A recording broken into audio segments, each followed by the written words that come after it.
నవ్వులు నవ్వడం తెలుసు కానీ కోపడ్డం ఇదే మొదటిసారిగా చూస్తున్నాను. ఏంటి సార్ అన్నారు? ఏం లేదు. Good morning. ముగ్గేస్తున్నావా? లేదు సార్, పిల్లలకి డ్రాయింగ్ కావాలంటేను వేసి పెడుతున్నాను.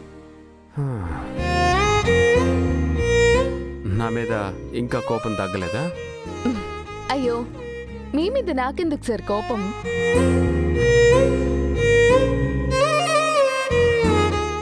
అవును, ఈరోజు ఎక్కడికి వెళ్తున్నారు? ముందే చెప్పండి, లేదంటే మీకోసం చేసే లంచ్ వేస్ట్ అవుతుంది. నైట్ నేను డిన్నర్ చేయలేదు.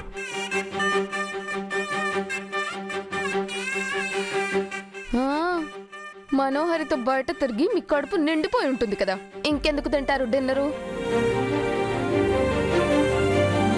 నేను మనోహర్ మీద ప్రేమతో బయటికి తీసుకువెళ్ళలేదు. ప్రేమ కబుర్లు చెప్పుకోవడానికి తీసుకెళ్లారు, అంతే కదా? కాదు, మా మధ్య నిజంగా ప్రేమ ఉందో లేదో తెలుసుకుందామని తీసుకెళ్ళాను.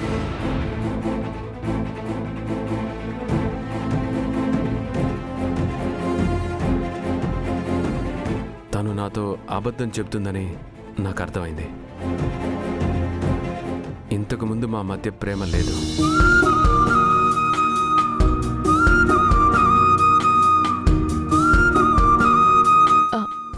నిజమా సార్? మీరు నిజం తెలుసుకున్నారా?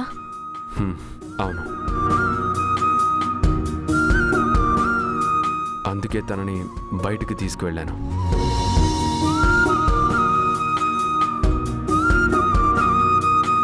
అంటే నిన్న రాతోడు చెప్పింది ఖచ్చితంగా నిజమన్నమాట. ఆయన మనోహరిని టెస్ట్ చేయడానికి బయటికి తీసుకెళ్లారు. Thank you so much sir, thank you so much. నాకెందుకు థ్యాంక్స్ చెప్తున్నావు? అది ఊరికే సార్.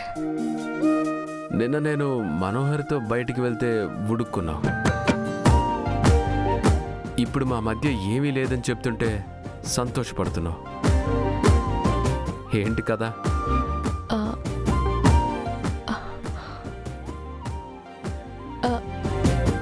ఏం లేదన్నాను కదా సార్. ఏదో ఉంది, నువ్వు దాస్తున్నావు. నాకు మనోహర్కి మధ్య ప్రేమ లేదన్న సంగతి కూడా నీకు ముందే తెలుసు, అయినా నా దగ్గర దాచావు.